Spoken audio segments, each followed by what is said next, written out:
नमस्कार। आज का वीडियो विशेष प्रयोजन से बनाया गया है। आप जानते हैं ईएसआई की एग्ज़ाम नेक्स्ट 15 दिसंबर को ही होने वाली है और इसमें general awareness, financial awareness, insurance awareness क्या आती है, आज मैं उसी के बारे में संक्षिप्त में बताऊंगा कि मुझे लगता है कि इस तरीके के प्रश्न आने चाहिए। दोस्तों, आप जानते हैं इसके 3 पार्ट हैं। एक पार्ट है वो करंट अफेयर्स है और दूसरा पार्ट है वो स्टैटिक जीके और तीसरा इंश्योरेंस और फाइनेंशियल अवेयरनेस है। स्टैटिक जीके आपने पढ़ी है, कई एग्जाम दिए हैं। स्टैटिक जीके के अलावा करंट अफेयर्स भी आपने पढ़े होंगे। आज मैं विशेष रूप से इंश्योरेंस अवेयरनेस के बारे में बात करूंगा और उसमें भी विशेष रूप से ईएसआई के बारे में। तो सबसे पहले देखें ईएसआई, एम्प्लॉइज स्टेट इंश्योरेंस। ये 1948 में एक्ट बना था। कब बना था, किसके रिकमेंडेशन बना था, कौन सी कमेटी थी? बीपी आडरकर कमेटी बनी थी। ये 1943 में कमेटी बनी थी। इन्होंने ये राय दी कि एम्प्लॉइज को सामाजिक सुरक्षा देने के लिए एक मेडिकल इंश्योरेंस कराया जाए। प्रारंभ में ये खाली फैक्ट्री एम्प्लॉइज के लिए था। आज ये सारे प्रकार के विभागों में ये लागू है, जहां भी 10 या 10 से ज्यादा कर्मचारी काम करते हैं। एक प्रश्न आता है इसमें कि कितने अमाउंट तक की सैलरी वाले एम्प्लॉय इसमें कवर होते हैं। दोस्तों, ये पहले 15,000 रुपये पर मंथ था, अब इसे बढ़ा के 21,000 रुपये पर मंथ कर दिया गया है। फिर दूसरा प्रश्न आता है कि इसका प्रीमियम कंट्रीब्यूशन क्या होगा। तो इसका प्रीमियम कंट्रीब्यूशन कुल 6.5% आपकी सैलरी का मंथली पे का होगा और 6.5% जो है उसमें से 4.75% केंद्र सरकार देगी या सरकार देगी और 1.75% एम्प्लॉय को देना पड़ेगा। ये आपके पास इसका इंश्योरेंस का प्रीमियम है, जिसके आधार पर आपको अनेक लाभ मिलते हैं।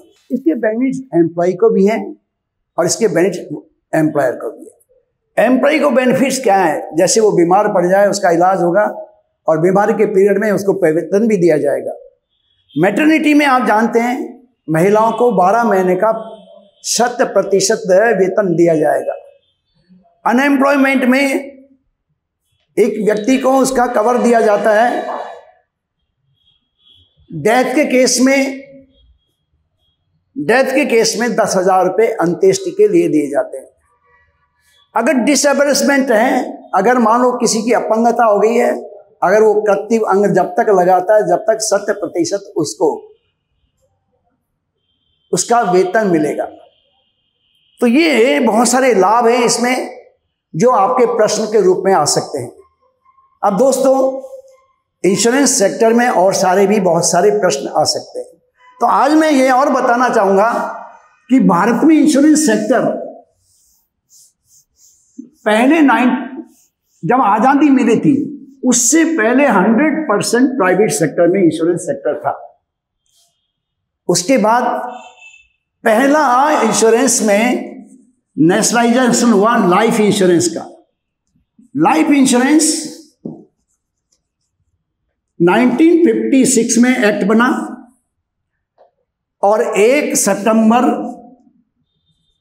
1956 से LIC ऑफ इंडिया बना, जिसमें 245 कंपनियों का मर्जर हुआ इसमें और एक ही कंपनी जो सरकार की कंपनी है LIC ऑफ इंडिया का स्थापना हुई। हालांकि LIC ऑफ इंडिया का जो बिजनेस है वो 19 जनवरी 1956 में एक अध्यादेश जारी करके किया गया था। फिर ये कानून बना, अध्यादेश का कानून बना जो जुलाई से लागू हुआ और यह उसके तहत LIC ऑफ इंडिया को 1 सितंबर को एक कॉर्पोरेट बॉडी के रूप में माना गया। इसको 5 करोड़ की कैपिटल ली गई। आज भी इसकी कैपिटल 5 करोड़ है। फ्रेंड्स, LIC देश का सबसे बड़ा लाइफ इंश्योरेंस की बिजनेस को करने वाला है, जिसके पास एक वर्ष में 2 करोड़ से ज़्यादा पॉलिसियां 2 करोड़ पॉलिसियाँ ये अकेला LIC ऑफ इंडिया जारी करता है। 2 करोड़ 13 लाख पॉलिसी इन्होंने जारी की है। इसका प्रीमियम LIC का 1,34,000 करोड़ के आसपास है, जबकि कुल प्रीमियम 1,93,000 करोड़ इंश्योरेंस का प्रीमियम है। फ्रेंड्स, LIC में लाइफ इंश्योरेंस में कितनी कंपनियां इस समय है? तो आज लाइफ इंश्योरेंस में 24 कंपनियां हैं जो लाइफ का काम करती हैं, और जनरल इंश्योरेंस में 33 कंपनीज हैं जो जनरल इंश्योरेंस में नॉन लाइफ का काम करती है। जनरल इंश्योरेंस का राष्ट्रीयकरण कब हुआ? तो इसका भी राष्ट्रीयकरण 1972 में एक कानून बना जिसका नाम जिबना एक्ट है। General insurance business nationalisation act 1972, इस कानून के तहत 1 जनवरी 1973 को जनरल इंश्योरेंस का जो कंपनियां 107 के आसपास कंपनियां थी, इन कंपनियों की 4 कंपनियां बना दी गई। आप जानते हैं 4 कंपनियां 4 जोन के हिसाब से बनाई गई है। यूनाइटेड इंडिया इंश्योरेंस जो चेन्नई में है, नेशनल इंश्योरेंस कंपनी जो कलकत्ता में है, ओरिएंटल इंश्योरेंस कंपनी जो दिल्ली में है, और दी न्यू इंडिया इंश्योरेंस कंपनी जो बॉम्बे में। ये 4 कंपनियां आज सरकारी कंपनियां हैं। सरकारी कंपनियों में 2 कंपनियां और हैं जो AIC एग्रीकल्चर इंश्योरेंस और एक है ECGC जो एक्सपोर्ट का इंश्योरेंस करती है। इसके अलावा इन 6 कंपनियों के अलावा बाकी कंपनियां प्राइवेट कंपनियां हैं जो 27 है।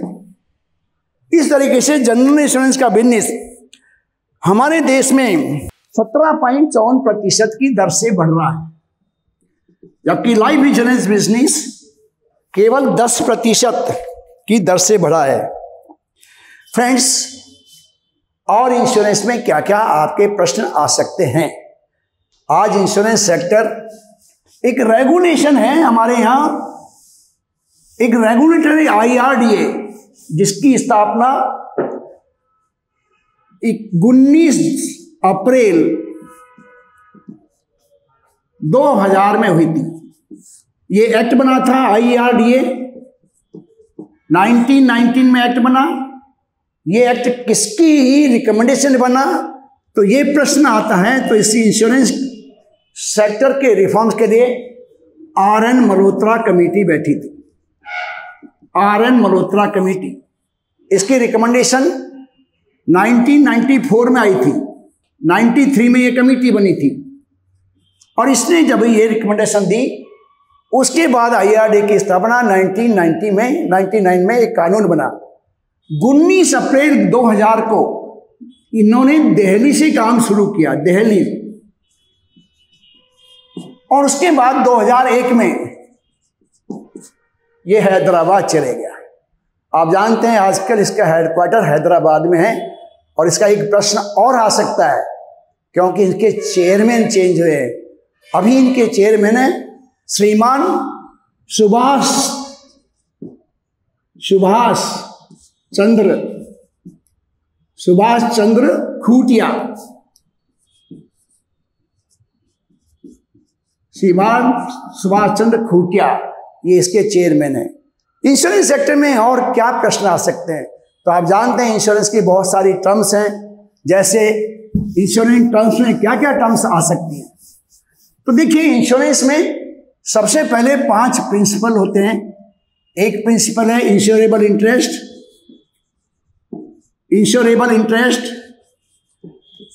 उसके बाद में अटमोस्ट गुड फेथ,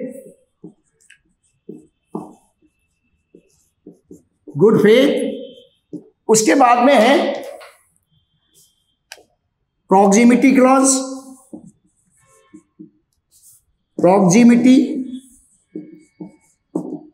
इसके बाद में आपका law of subrogation,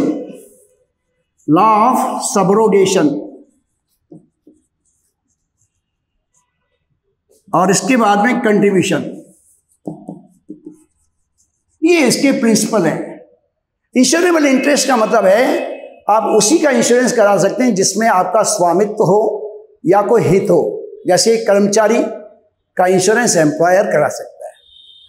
utmost good faith means आप जो भी चीज डिक्लेयर कर रहे हैं उसे इंश्योरेंस कंपनी पूर्ण विश्वास करके आपकी एक्सेप्ट कर रही है। प्रॉक्सिमिटी मीन्स आपने कई सारी रिस्क का कवर करा है, लेकिन उसमें से जो नजदीकी क्लॉज है जब क्लेम दिया जाएगा तो वो नजदीकी क्लॉज के अनुसार दिया जाएगा।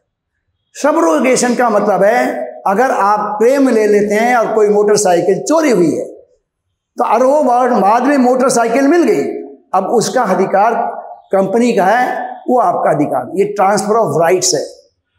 कंट्रीब्यूशन मीन्स जितना प्रतिशत आप कंट्रीब्यूशन देंगे उतना प्रतिशत ही आपको इसका इंश्योरेंस मिलेगा। फ्रेंड्स, यहाँ एक बहुत ही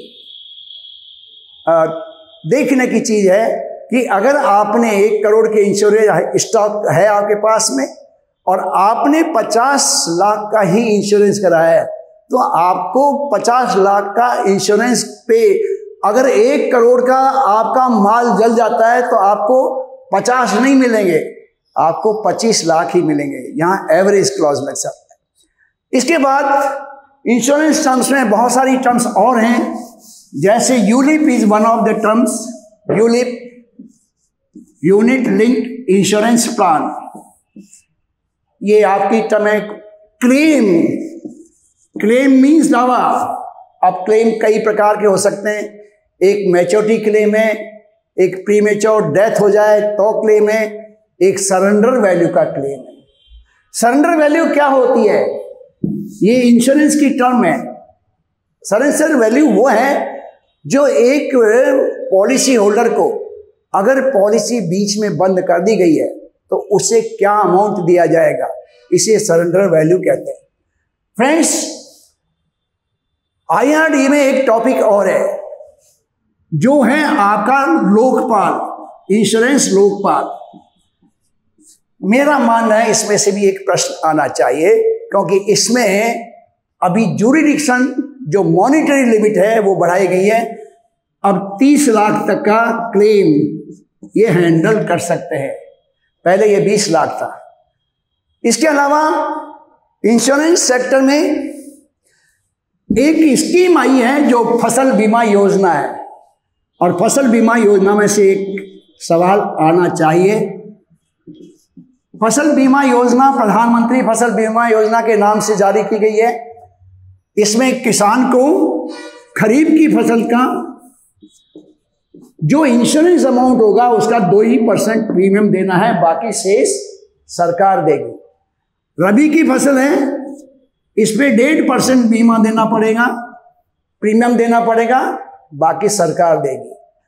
अगर ये हॉर्टिकल्चर है, बागवानी है, बागवानी या कैश क्रॉप है तो 5% प्रीमियम जो इंश्योरेंस अमाउंट, जो इंश्योर्ड अमाउंट कराएंगे, जैसे 1 लाख का आपने इंश्योरेंस कराया तो 5,000 रुपया आपको इसमें देना पड़ेगा, शेष प्रीमियम सरकार देगी। ये फसल बीमा योजना का प्रश्न है। अगला वीडियो जो और फाइनेंशियल जानकारी के बारे में है वो हम सेकंड पार्ट में बताएंगे।